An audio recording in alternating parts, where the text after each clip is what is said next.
Muy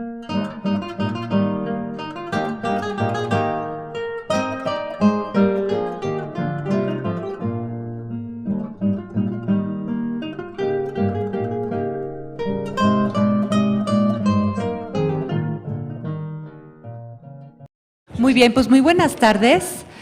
Vamos a dar inicio a la siguiente mesa, el panel 3, que tratará sobre la relación entre México y la Unión Europea rumbo a una renovación. Contamos con dos ponentes. A pesar de ello, tendré que ser un poco autoritaria con el tiempo, porque ya vamos un poco tarde y tenemos que concluir a las 3.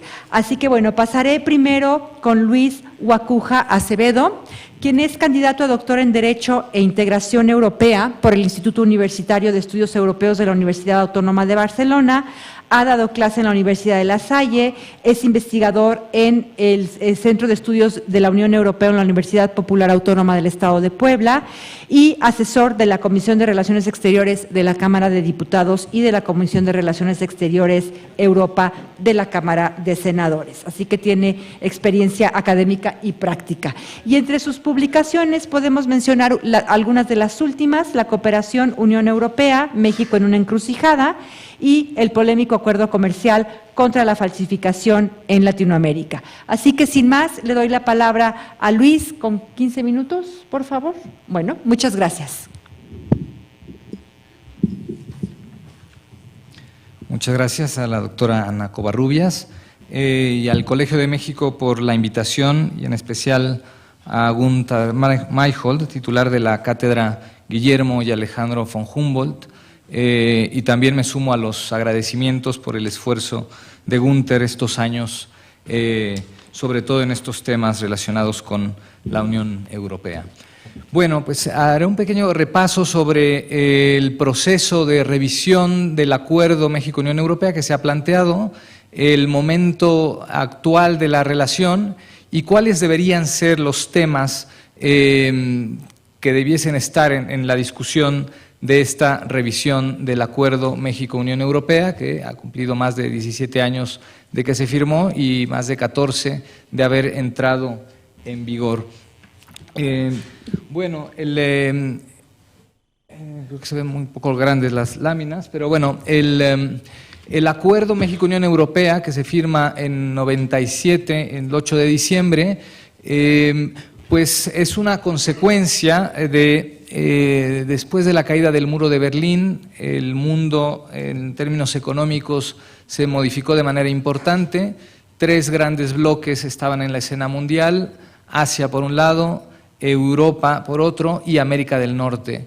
La apertura económica que inició nuestro país a mediados de los 80s propició que se decantara por alguno de estos tres proyectos de integración. Se sumó México al proyecto de América del Norte y eso propició atraer las miradas también de los otros proyectos de Asia-Pacífico y de Europa. Se tradujo, por supuesto, la entrada en vigor del Telecán en una disminución del comercio con Europa. Y para la Unión Europea, el momento en que se suscribe el acuerdo y que se empieza a negociar coincide también con, primero, la entrada a la Comunidad Europea de España, sobre todo, la agenda que dominó entonces España hacia América Latina y el impulso que se dio para poder consolidar un acuerdo con nuestro país. Se sumó igualmente el tema de la Agenda 2000, que hablaba de una expansión no solo en términos de una ampliación dentro de la Unión Europea, sino hacia países terceros, y fue nuestro país el primero que firmó un acuerdo de estas dimensiones con la Unión Europea. Y para México, pues aún a la fecha sigue siendo el acuerdo más profundo que haya celebrado nuestro país. Hubo una disminución, por supuesto, también sensible de este lado en cuanto al comercio con Europa, producto de la relación con América del Norte. También hubo consecuencias de esta relación de cercanía con Europa. Se propuso y finalmente se concretó el que México sea observador del Consejo de Europa, y en el año 2000 que se firmara el acuerdo de libre comercio con la Asociación Europea de libre comercio. Y así este acuerdo, firmado en 97, pues que ya se ha vuelto viejo, es un acuerdo pues que fue el primero, y a veces la ventaja de ser el primero, sobre todo en América Latina, pues es esa, nada más ser el primero. Los siguientes acuerdos que han venido pues han sido más completos, y nuestro acuerdo se ha quedado pequeño y aún así no ha sido del todo aprovechado.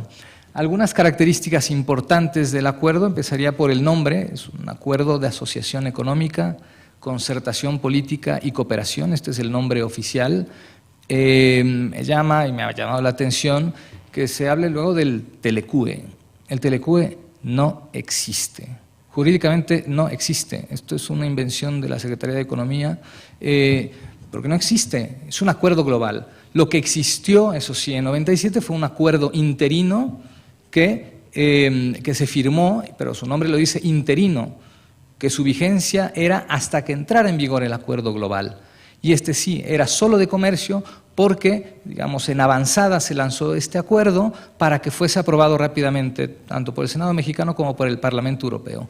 El acuerdo global implica competencias de la Unión Europea y de los Estados miembros. Es un acuerdo de naturaleza mixta y por eso es más complejo. Tiene que ser aprobado por el Parlamento Europeo, pero por los parlamentos de todos los Estados miembros. Entonces eran 15.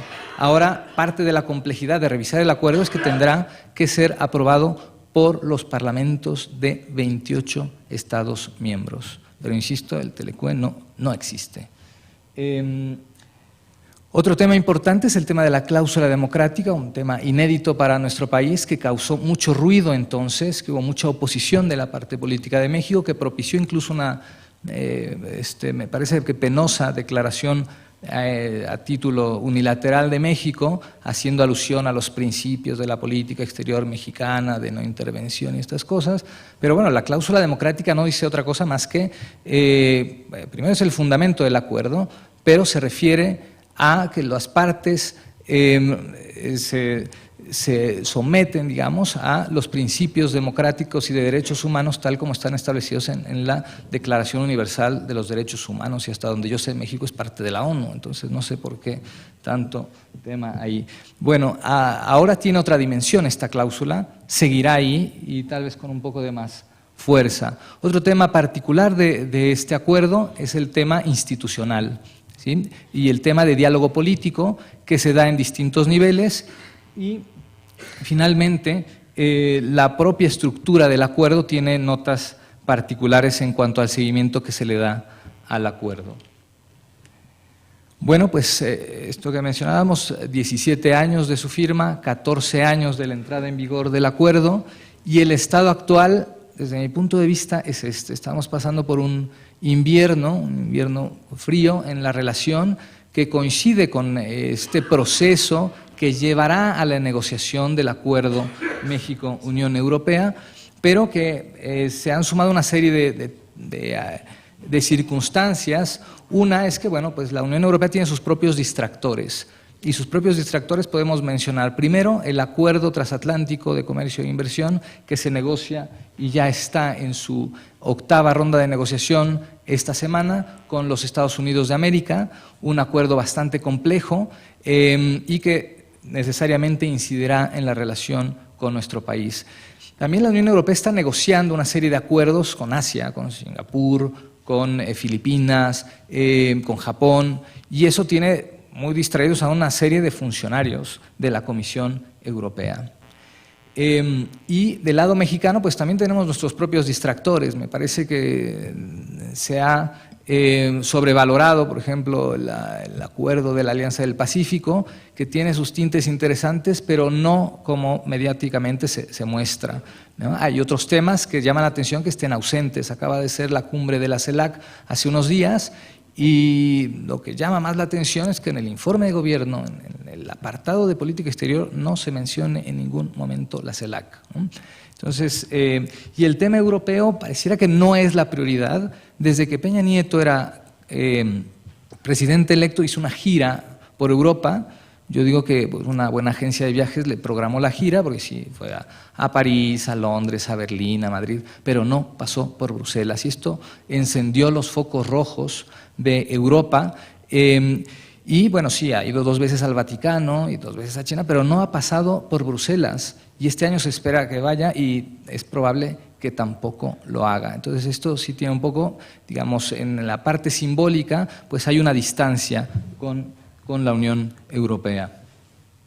Estamos viendo si la podemos reducir. Bueno, no importa. No, ¿verdad? No se puede. Ok. Bueno, lo menciono rápidamente y revisamos cada uno de los 3 apartados del acuerdo. El primero de ellos, que es el comercio, que es la parte que se supone funciona mejor, pues tampoco tanto. El 94% del comercio con la Unión Europea se concentra en muy pocos países, ¿no? Y lo mismo sucede con la inversión extranjera de la Unión Europea hacia México. O sea, la ampliación de la Unión Europea que se dio hace 10 años, bueno, en el 2004, no se ha visto reflejada en la relación con México. La cuarta parte, digamos, del comercio que tenemos, bueno, con Alemania, el 27.4% del comercio total con la Unión Europea corresponde a un solo país, ¿no? Le siguen España, le sigue Italia, Países Bajos, y el resto, el 36%, se va a todos los demás. Un país como Irlanda, que dice que México es su principal socio en América Latina, apenas representa el 0.5% del comercio de México con la Unión Europea. Hay un desaprovechamiento en términos comerciales. También está el tema de cooperación, hay un nuevo esquema de cooperación, se redujo radicalmente el tema de la cooperación, cambió el esquema, se asume que México ya es un país de renta media alta que no necesita cooperación.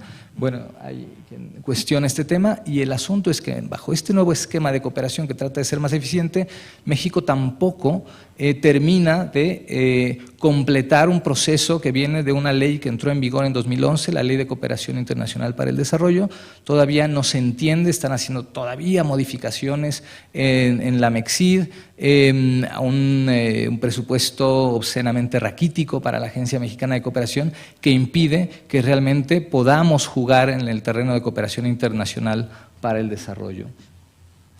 Desde el punto de vista del diálogo político, se da en distintos niveles, ¿no? Consejo conjunto, comités especiales dentro de lo que establece el acuerdo, y luego hay una serie de diálogos políticos como el diálogo parlamentario que tiene una institucionalidad difusa porque no está como tal en el acuerdo, sino en un documento anexo. Esto tendría que estar como parte del acuerdo. Estamos en un momento complicado, se pospuso la reunión que iba a ser el año pasado, apenas va a ser en un par de semanas, hay nerviosismo de los europeos, la parte mexicana, legisladores, senadores y diputados están muy distraídos ahora con el tema electoral, no se han dado cuenta que hubo elecciones al Parlamento Europeo. En las elecciones de las que habló Lorena se renovó el Parlamento Europeo un 40%, y la delegación Unión Europea-México se renovó un 90%. Y hay personajes, diputados del Frente Nacional de Francia, del Partido Podemos de España, de partidos como Esquerra Republicana de Cataluña, los partidos independentistas, digamos una configuración muy interesante de la parte europea que no se han dado cuenta los legisladores mexicanos de eso. Y esto fractura un poco la continuidad que había de estar hablando, cuando menos en las 2 reuniones anteriores parlamentarias, del tema de la revisión del acuerdo. Esto se rompió. Ahora los temas serán derechos humanos. Otro tema penoso es el tema de diálogo con la sociedad civil, que también se pospuso, iba a ser el año pasado el foro de diálogo, y luego otra serie de instrumentos de diálogo como las cumbres México-Unión Europea, también iba a ser se pospuso igualmente, se espera que esto cambie a nivel institucional. Hay otros diálogos que tampoco están institucionalizados, que están en el marco de la asociación estratégica, y uno de los diálogos más interesantes que se introdujo a instancias de Benita Ferrero, la entonces comisaria de Asuntos Exteriores, es el tema de seguridad y justicia. Y el diálogo seguridad y justicia se ha pospuesto ya desde hace casi 2 años que no se celebra, habiendo temas muy importantes para la relación bilateral. De la asociación estratégica diré poco, es un instrumento político, se trata de que haya coincidencia en foros multilaterales y esto muchas veces no sucede.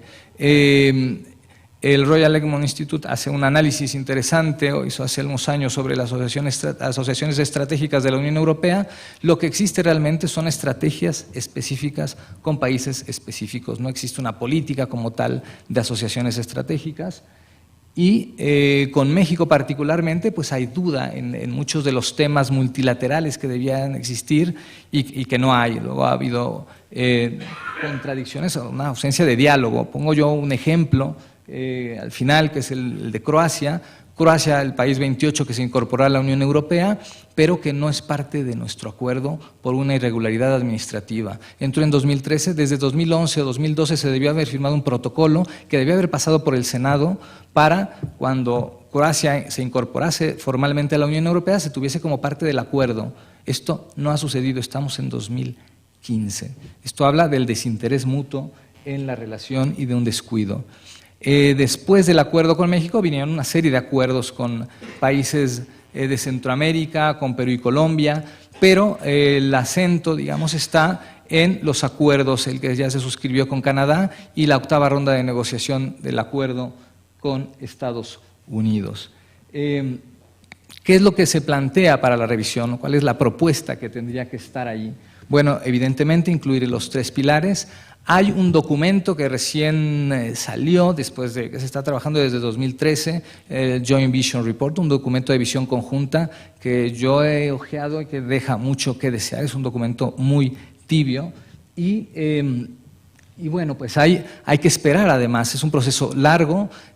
La Comisión Europea necesita el mandato del Consejo Europeo de los 28 países miembros para iniciar negociaciones. Se había planteado que la negociación iniciaría a finales del año pasado, se dice que este año, pero también se dice que quizá el 2016, o sea que el tema se ha aplazado. ¿Tendría que haber mucho más contenido en el acuerdo? Sí, a lo mejor rescatar algunos temas de los diálogos de alto nivel, rescatar algunos temas específicos como incorporar un tema de mayor democracia o involucrar más a la sociedad civil, a la propia Comisión Parlamentaria Mixta.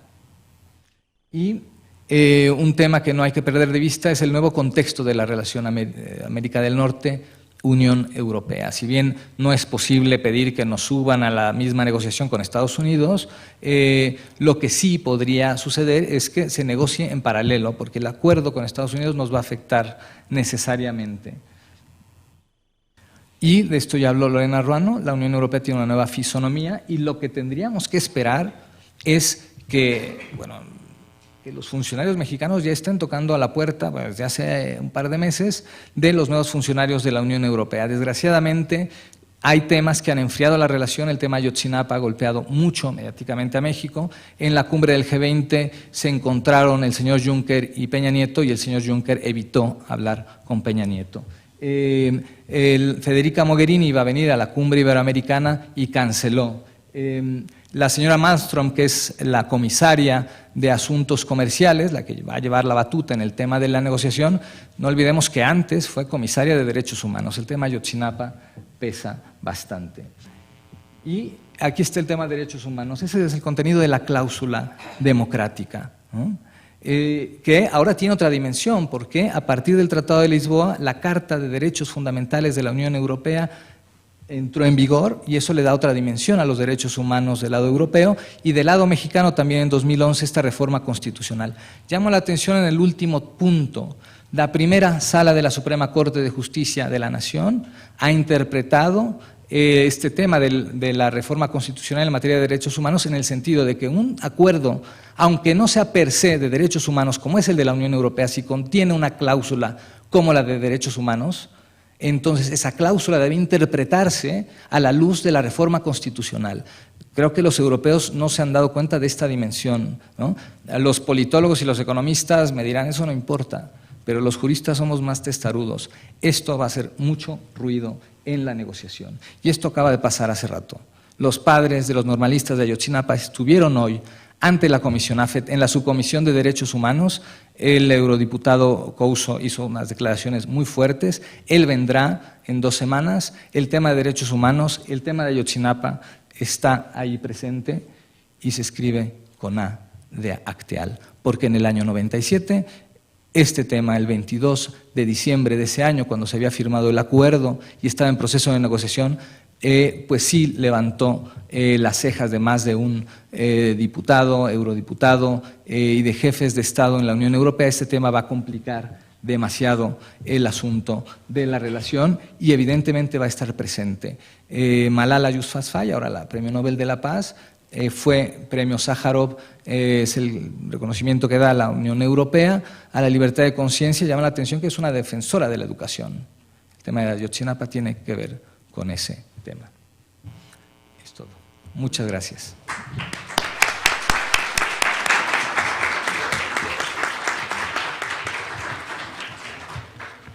Muchas gracias a Luis por esta exposición tan completa, digamos, la historia del acuerdo y lo que ha pasado a partir de la firma y de la entrada en vigor. Yo, como total ignorante del tema, evidentemente me surgieron muchas preguntas, nada más mencionaré 3. Cuando uno oye tu exposición de la historia, uno pregunta, bueno, ¿qué pasó, no? ¿Por qué el invierno en la relación bilateral o por qué la distancia? Pero sigues contándonos qué más pasa y creo que la pregunta es al revés. La pregunta es, bueno, ¿por qué firmamos el acuerdo? ¿Qué pasó en esa coyuntura que parecía que sí había intereses en común, no sé, una estrategia, etcétera? A lo mejor lo que pasa es que la firma del acuerdo fue como el paréntesis en una relación distante. No lo sé, pero eso es, digamos, un poco lo que se me ocurre. Y la última pregunta es, digamos, el peso de Ayotzinapa, ¿no? Pero si el acuerdo tiene la cláusula y si los derechos humanos son tan importantes para los europeos, ¿por qué es motivo de distancia y no de acercamiento? ¿No? También, digamos, si hay un conflicto tan grave como lo que hay ahora en México, pues yo pensaría que al contrario, ¿no? Que los europeos podrían encontrar un nicho o digamos, una razón para el acercamiento. Pero bueno, reitero, no conozco el tema, lo hablo desde la plena ignorancia. Y daremos ahora la palabra a Beatriz Nadia Pérez Rodríguez, que es licenciada en Relaciones Internacionales por la UNAM, profesora de tiempo completo en la UAM Xochimilco, fue coordinadora del Centro de Estudios Europeos de 2008 a 2011 y ha organizado varios congresos con temática europea.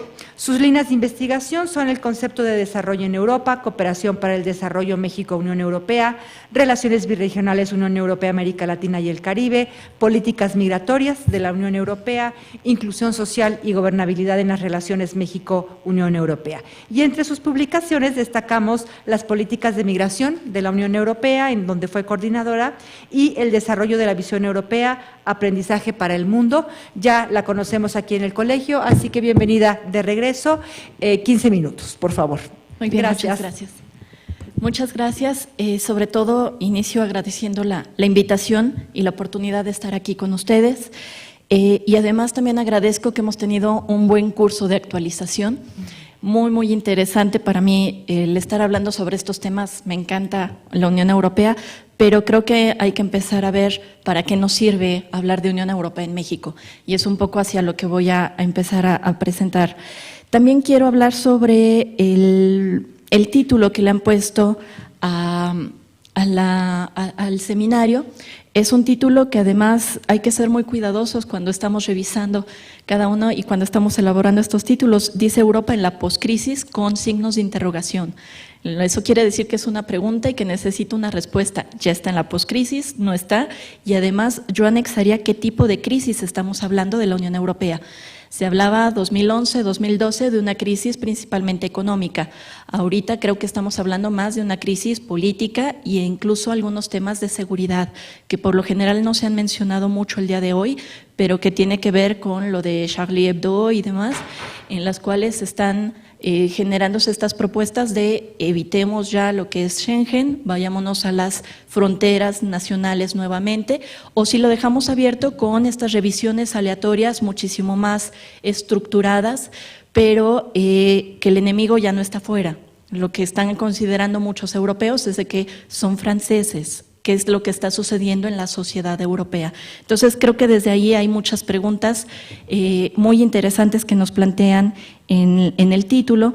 Y también, bueno, ya se mencionó sobre el fantasma del euroescepticismo y las condiciones económicas, políticas que tiene Europa. Y la segunda parte del título menciona los cambios de la Unión Europea y su capacidad de acción.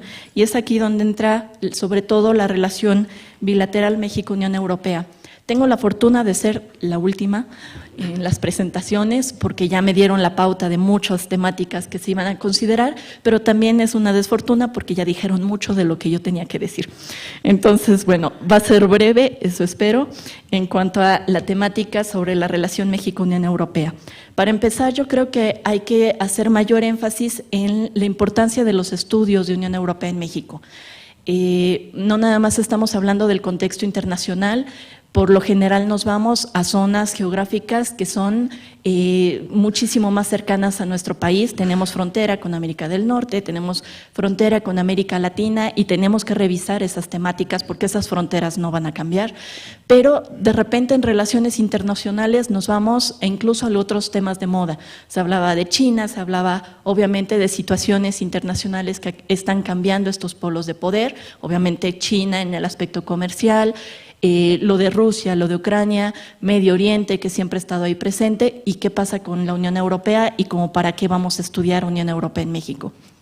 Bueno, ahí Luis nos acaba de dar una presentación muy interesante que me da la pauta de hay una relación que lleva ya muchísimos años, ya vamos más de 65, 70 años en los cuales tenemos vínculos con la Unión Europea de forma muchísimo más estructurada, institucionalizada a partir del Acuerdo Global que entra en vigor en el año 2000, la Asociación Estratégica que mencionaba Luis también que se incorpora en el 2010 y bueno, que esto nos da una relación muy interesante, muy institucionalizada en todos los niveles. Tenemos reuniones con México, Unión Europea, bilaterales, tenemos reuniones en las cuales participa México a nivel birregional, América Latina, Unión Europea, que ahora ya son reuniones CELAC, Unión Europea. Por ahí ya hay cuestionamientos de por qué CELAC, si CELAC ya parece que se derrumbó, etcétera.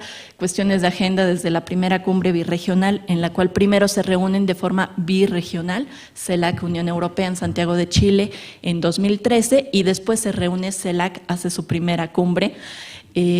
Y bueno, todo esto, ¿qué pasa con México? Tenemos temas políticos, temas económicos, temas de cooperación.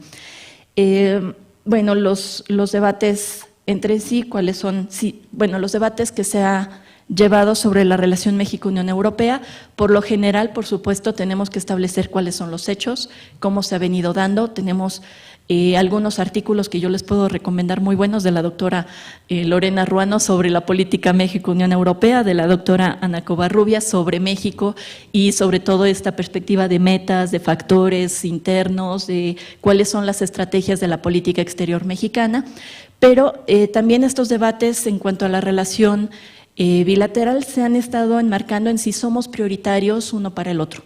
¿Cuál es la situación? Si realmente si la Unión Europea le interesa mucho a México, si a México le interesa mucho la Unión Europea.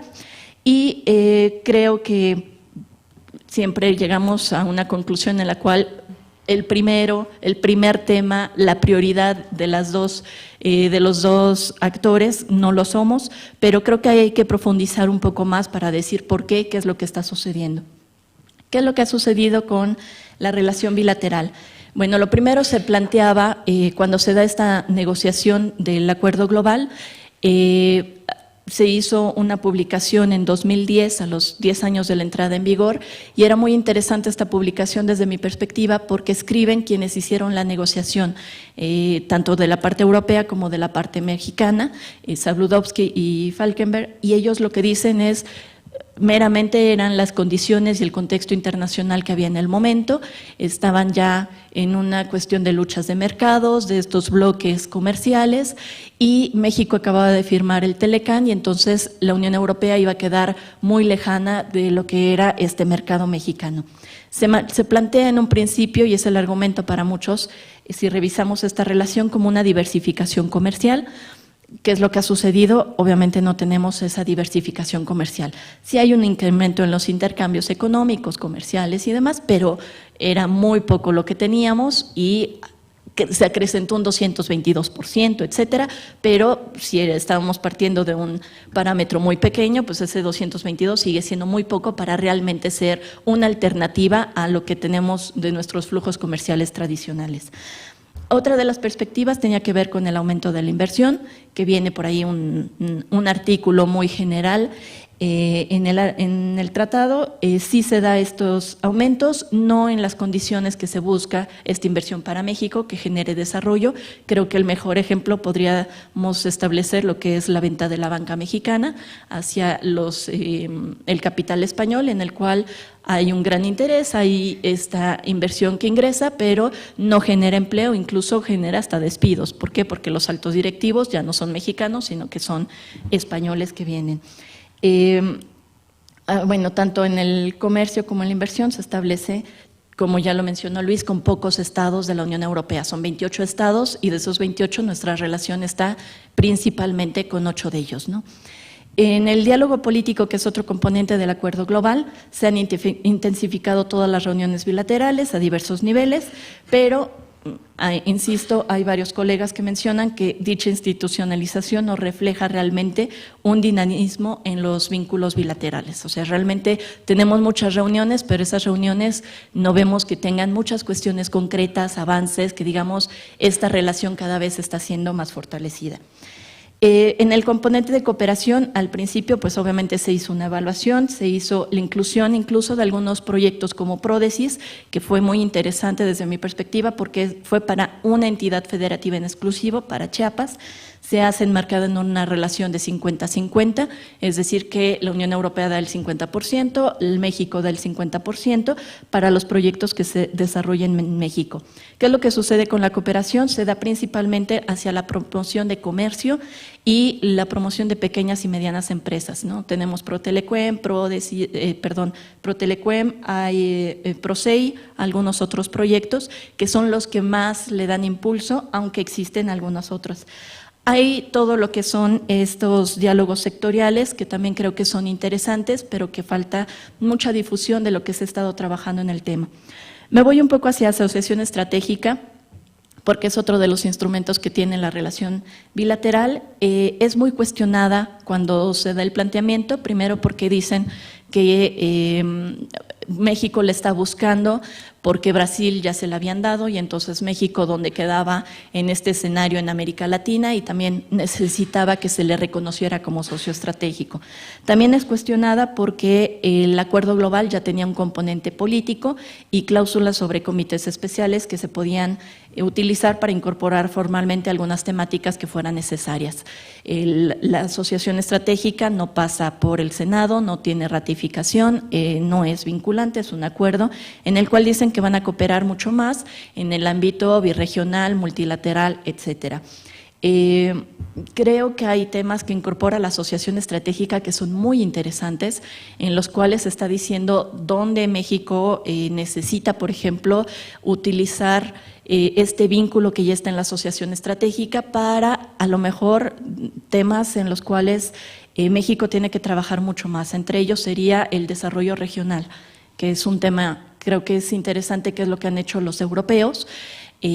Obviamente eran mucho mejor los indicadores y las perspectivas antes de la crisis económica, pero realmente tienen un gran avance de cómo lo han utilizado y viene dentro de la asociación estratégica estas perspectivas, viene derechos humanos, viene cooperación en temas energéticos, vienen muchas temáticas que creo que hay que revisar muy bien el documento para ver qué tanto le podemos sacar de provecho. Bueno, ya existe el vínculo, se inicia una renegociación del acuerdo con dificultades por las condiciones de cada uno de los actores. Como mencionaba Luis, la renegociación se había planteado ya desde hace mucho, cambia el gobierno mexicano, cambian incluso los embajadores de México ante la Unión Europea, de la Unión Europea en México, y después de eso empezamos a ver qué iba a suceder con la negociación y por supuesto viene todo este cambio en la presidencia y la conformación de la Comisión Europea, en el Parlamento Europeo, en el Consejo, en Alto Representante. Entonces ya están todas esas modificaciones, hay que ver cómo el esquema que presentaba Luis hace un momento, cómo se va a trabajar con ellos a partir de esta renegociación. ¿Qué es lo que sabemos ahorita de la renegociación? En economía se tiene mucha claridad, desde antes de que se lanzara la propuesta de renegociar el acuerdo global, se tiene mucha claridad de cuáles eran los temas estratégicos que había que modificar, cupos, etcétera, algunos otros productos que México es muy competitivo y quería negociar con el mercado europeo. Y creo que hace falta fortalecer sobre todo la perspectiva política y de cooperación que tiene el acuerdo. A partir de eso, la propuesta era establecer la metodología de política exterior que se utiliza para ver qué es lo que sucede con la Unión Europea en su política exterior y utilizarla también con México para ver en qué condiciones están y a partir de eso cuál es su capacidad de negociación y las posibles renegociaciones que se puedan dar en esta relación bilateral. En ese sentido, bueno, hay que ver la Unión Europea y su política exterior. Es bastante complejo entender el tema porque es entender el proceso de integración y además incorporar sus acciones como actor global. La política exterior y de seguridad de la Unión Europea son de los temas más nacionalistas, es muy complicado que se hable, hay acciones europeas, hay política exterior, hay que diferenciar entre ellos porque unos ya son competencias comunitarias que ya tiene la Comisión Europea y el alto representante y hay otras temáticas que siguen siendo netamente intergubernamentales en las cuales si están todos los estados de acuerdo hay una postura en común y si no, cada uno de estos estados se va en sus propias dinámicas. También, bueno, utilizar y entender estos diferentes niveles para la política exterior de la Unión Europea. Se habla de una política y a unas acciones comunitarias, otras que son a nivel estatal y otras en las cuales se van hasta los temas locales o estas autonomías que tienen su propia forma, sus propias acciones exteriores, difundiendo comercio, turismo, etcétera. Y en todos esos niveles hay que considerar cómo se está estableciendo en la Unión Europea. A partir de eso, bueno, hago algunos cuestionamientos, qué es lo que se estipula y qué es lo que quiere ser la integración europea. Vienen sus tratados, vienen algunas estrategias que establece como la Estrategia 2020, estrategias de seguridad. ¿Cuál es el interés comunitario? 2 minutitos. Ok, me voy muchísimo más rápido entonces.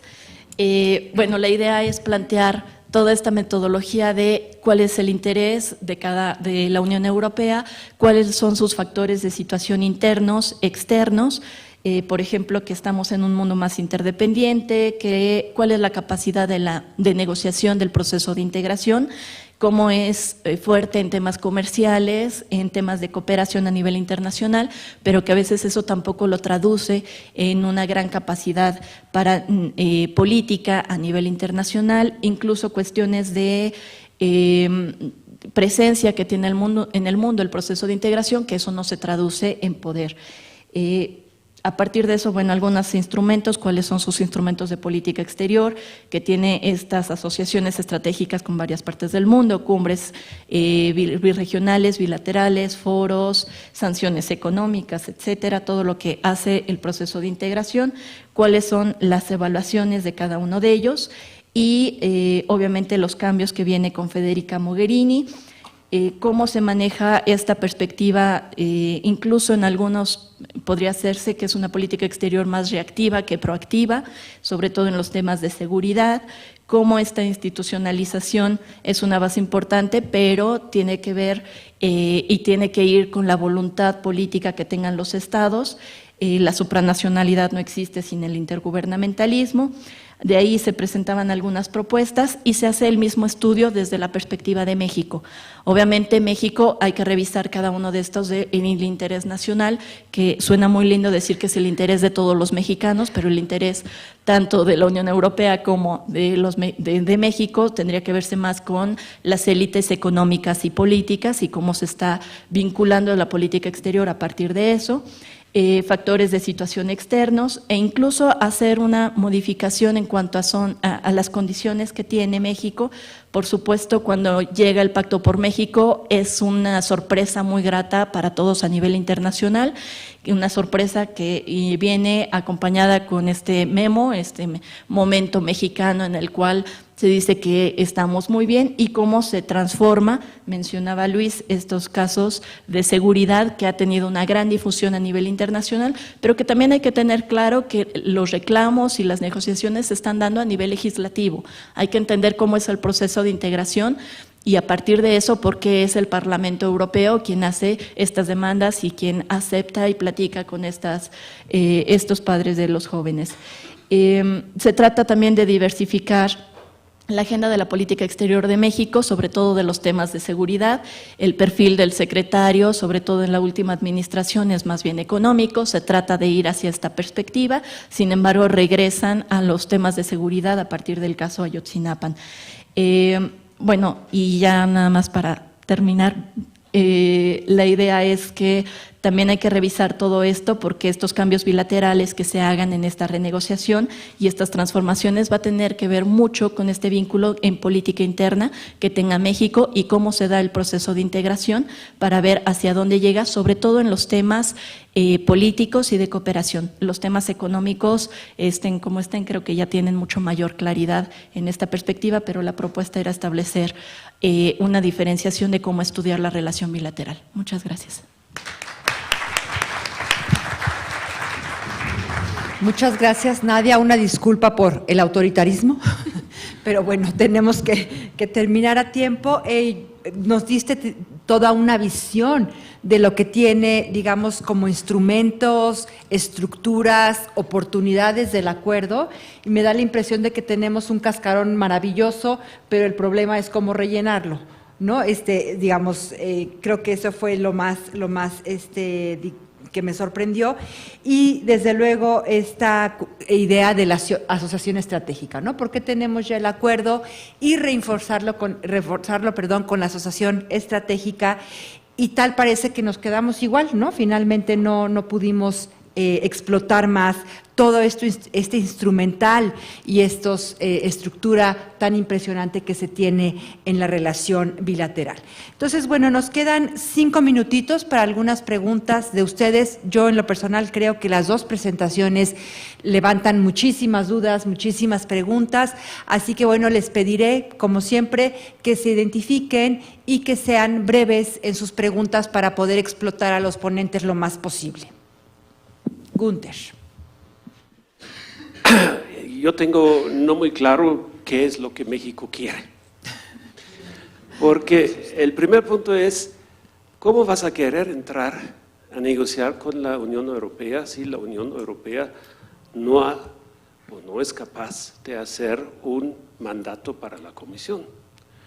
Por el simple hecho que México está excluyendo el miembro 24. Entonces, tanto tiempo que Croacia no forma parte del acuerdo global, simplemente no va a ser posible lograr un mandato para la Comisión. Entonces, la bola, para decirlo muy claro, está en la parte mexicana, ¿no? Entonces, tanto tiempo no entiendo la presión de buscar la modernización del acuerdo, cuando una precondición clara que habría que lograr es esta y que no se logra. Segundo punto, no me queda claro lo que quiere negociar. Porque el reclamo mexicano siempre es, los canadienses negociaron con la Unión Europea el CETA, los gringos están negociando con la Unión Europea el TTIP, y a nosotros nos dejaron de lado. Y vamos a sufrir consecuencias negativas. Entonces, ¿qué habría que incluir por parte de México en una negociación? Pues una evaluación como los acuerdos con Canadá y los Estados Unidos y podrían o pueden afectar la posición mexicana. Entonces tampoco entiendo por qué presionar por iniciar ahorita negociaciones si no está ni siquiera terminado el TTIP.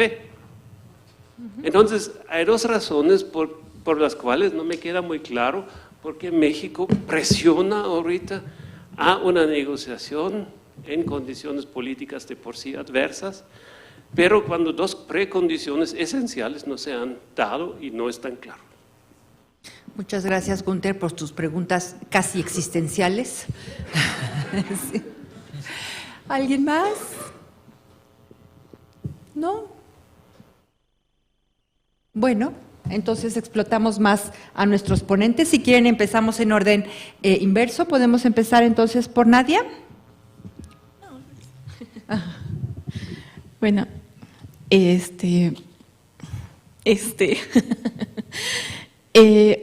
bueno, hay algunas cuestiones que se mencionaron sobre derechos humanos, fueron las primeras preguntas que se le hicieron a Luis.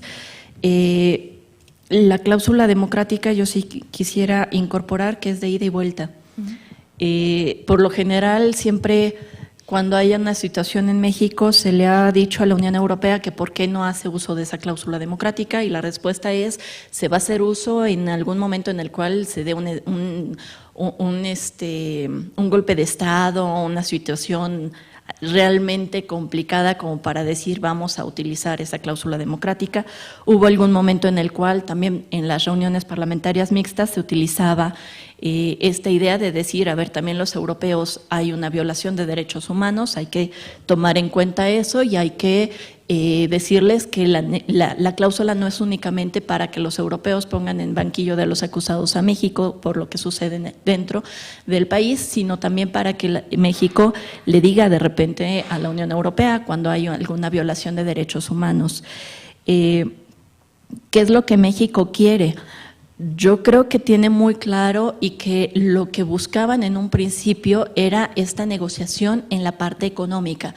En la parte económica se tiene realmente mucha claridad de cuáles son los productos, cuáles son los cupos, etcétera, que se tiene que negociar, y hemos visto un mayor dinamismo de parte de Secretaría de Economía difundiendo esta información, diciendo hacia dónde se va. Cuando vemos que es un acuerdo global y que se tiene que incorporar también los otros componentes a una renegociación, cambiar esta perspectiva de cooperación de 50-50, porque ya México, la idea es de que no nada más esté recibiendo ayuda al desarrollo, sino que aporte y que se dé esta perspectiva de cooperación triangular en la cual Unión Europea, México ayude en Centroamérica u otros países de América Latina. Entonces, también se incorporan los temas políticos. Lo que mencionan de Croacia, yo creo que tiene que ver con esta perspectiva en la cual México está volteando a ver a Unión Europea como unas instituciones, pero que tiene focalizados ciertos estados en los cuales tenemos ese vínculo, esa relación, y pareciera que no estamos aprovechando el acuerdo para ver que son muchos otros estados europeos que tenemos ahí también un mercado, relaciones, etcétera, con países con los cuales tradicionalmente no trabajábamos. O sea, si hablamos de España, de Francia, de Gran Bretaña, incluso entre las pláticas de algunos embajadores en algún momento, dicen los de Europa del Este, vamos a tratar de quitarles a estos países imperialistas la relación que tienen con México. ¿Por qué? Porque es de ya muchísimos años, mucha más tradición y que no tenemos mucha claridad de qué hacer con los otros países de Europa del Este.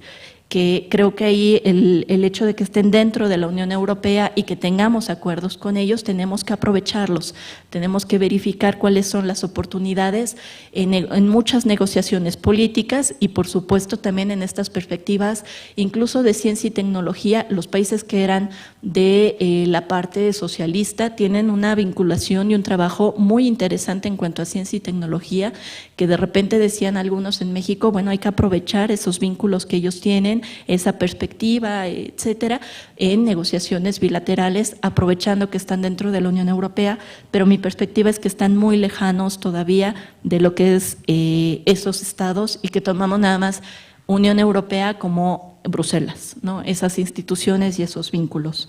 Del acuerdo con Estados Unidos, lo que yo podría decir es que sí hay un momento en el cual se da esta negociación, se da el anuncio de que se va a empezar a negociar, pero México trata de incorporarse en esas negociaciones y no lo dejan. O sea, hay una postura en la cual le dicen, no, esta es una negociación entre Estados Unidos por los propios intereses que tenemos, los socios que somos, etcétera. Tiene obviamente consecuencias lo que se firma con Canadá, lo que se firma con Estados Unidos, porque tenemos un Telecán y porque tenemos vínculos importantes con América del Norte y con la Unión Europea. La asociación estratégica es muy linda, la parte política, porque cuando se lo otorgan a México le dicen que es un país bisagra, que es la puerta de entrada para América del Norte y la puerta de entrada para América Latina. Realmente hay que ver si somos esa puerta de entrada y si podemos aprovechar ese vínculo con la Unión Europea, no solo en esta negociación con Estados Unidos y Canadá, también acaba de negociar con Centroamérica, tiene otros vínculos, y dónde está México y qué es lo que puede aprovechar de estas negociaciones. Muchas gracias. Luis, por favor. Gracias. Bueno, comenzaría por los propios planteamientos de Ana Covarrubias. ¿Por qué nos acercamos a Europa, ¿no? Porfirio Muñoz Ledo, que fue embajador allá, decía, pues es que era una cuestión como de prestigio, ¿no? Pero realmente en mucho no nos conocemos. Es cierto, y ahora que está esta negociación en curso con los Estados Unidos, bueno, finalmente son nuestros principales socios comerciales y tendríamos que estar mucho más atentos ahí. Ahora, y hay temas que son muy convenientes. Este tema que no estaba ni en el acuerdo global ni en la asociación estratégica se introdujo a instancias de Benita Ferrero y gracias a la amistad y la relación que tenía y que tiene con Rosario Green se incorporó este tema de seguridad. Que sí, o sea, evidentemente los temas transnacionales están ahí y es un tema que sí es importante para nuestro país, sobre todo en estos momentos. El tema Ayotzinapa sí propició primero una carta que causó mucho ruido de los verdes, de los eurodiputados verdes y del Bundestag, y que también propició un documento que emanó de la delegación de la Unión Europea, que fue firmado por el embajador de la Unión Europea y los 21 embajadores representados en nuestro país de la Unión Europea. Un documento que tiene su significado importante, sobre todo por el tema de la preocupación. El Parlamento Europeo sí ejerce esta diplomacia preventiva y por eso alzan la voz. Así no han sido los únicos, ¿no? También el Bundestag ha sido muy duro respecto a estos temas y sí ha afectado evidentemente. Hay una resolución del Parlamento Europeo que es interesante. Lástima que no se pueda conseguir el audio del debate de esa resolución, que no tiene desperdicio. Yo lo tengo, si alguien lo quiere se los mando, porque yo madrugué para grabarlo porque hay un canal de televisión del Parlamento Europeo, pero no pasan la parte sustancial, ¿no? Y hay cuestionamientos muy interesantes. Al final el Parlamento Europeo decidió una resolución más o menos light, pero tiene notas de preocupación, y al final la conclusión es esa. Vamos, en vez de sancionar a México, vamos a apoyar a México. El problema no fue ese, el problema fue la reacción mexicana. La Cancillería se ofendió por el regaño, no supo qué hacer, y lo que más llama la atención, el Congreso mexicano no reaccionó. La Cámara de Diputados ahí tuvo una comunicación bastante confusa y el Senado no ha dicho nada. Más aún, el presidente de la Comisión de Relaciones Exteriores de Europa, un punto de acuerdo que tenía ahí, digamos, para aprobarse en el Pleno ese día, que trataba de exhortar a la Cancillería y Economía que informaran puntualmente del proceso de negociación y de acercamientos, y que planteaba también un documento de análisis, esto que decía Gunther, un documento de análisis de cuál es la situación. Bueno, este senador se asustó y retiró el punto de acuerdo. Y ahí se quedó la cosa. Entonces, esto sí llama mucho la atención porque la reacción mexicana fue de miedo y después de indignación, de cómo nos regañan los europeos y nunca entendieron el mensaje. Primero fue, no, pues el Parlamento nos apoya. Sí, pero dejaron solo al embajador Gómez Camacho, nuestro embajador en Bruselas. Claro. Fue el único que salía en los medios, lo dejaron solo. Esto llama la atención porque además es un tema dicho por funcionarios, y aquí entre nos, del Servicio Europeo de Acción Exterior. Uno se puede enterar por chismes de pasillo, pero que los funcionarios del Servicio Europeo de Acción Exterior digan que se nota, porque es evidente, la distancia entre la Cancillería y la embajada nuestra en Bruselas, eso sí llama la atención. Y que también noten una distancia importante entre la Secretaría de Economía y la Cancillería en estos temas. Y yo coincido con Günther, México no sabe lo que quiere, la Secretaría de Economía no sabe lo que quiere y la Cancillería pues tampoco, ¿no? Es un tema que vamos reaccionando, o sea, cuando la comisaria de Asuntos Comerciales, Malmström, dice que el tema de la relación con México y la revisión es una prioridad, entonces al día siguiente sale nuestro subsecretario Carlos Di Casa a decir que es una prioridad, pero vamos reaccionando, ¿no? El primer documento que se revisó de este plan conjunto, la parte europea hizo 5 o 6 cuartillas, la parte mexicana hizo 50 y tantas, o sea, no sé qué pretendía. Entonces, yo sí estoy un poco preocupado por este tema. Yo coincido con Günther en muchos temas. No se sabe exactamente lo que se quiere. Y concluyo, porque no nos conocemos. Ya hace unos años estuvo aquí un director general adjunto para América Latina, el señor Stefano Zanino, que ante legisladores mexicanos se atrevió a decir que era una buena noticia que el señor Carlos Slim fuera el más rico del mundo. O sea, ¿una buena noticia para quién? Aparte de Carlos Slim, no sé. Su familia. En la cumbre Unión Europea-CELAC, el entonces eurodiputado Salafranca, que se supone que conoce América Latina, ya está un informe, Salafranca, pues también se atrevió a decir eso. Por Dios, si eso es una buena noticia, entonces no nos conocemos, ¿no? Y entonces termino con una frase de Leonardo da Vinci, ¿no? O sea, no se puede amar algo que no se conoce. Y creo que habría que empezar por allí. Muy bien, gracias. Muchas gracias. Pues muchísimas gracias a nuestros dos ponentes. Concluimos este coloquio con un tono un poquito pesimista en términos de la relación México-Unión Europea, pero bueno, pues tendremos que ser realistas. Agradezco a todos ustedes su presencia aquí. Voy a dar ahora la palabra a Günther, no sin antes agradecerle otra gran iniciativa, otro gran esfuerzo y decirle, bueno, Günther ya se va a ir pronto, decirle que lo vamos a extrañar mucho, vamos a extrañar todas sus conferencias, sus coloquios, sus seminarios, pero esperamos que a pesar de que se vaya, pues quede con un gran contacto con nosotros y podamos aprovecharlo también en el futuro. Muchas gracias, Ana. Muchas gracias a todos ustedes por escucharnos, por compartir visiones.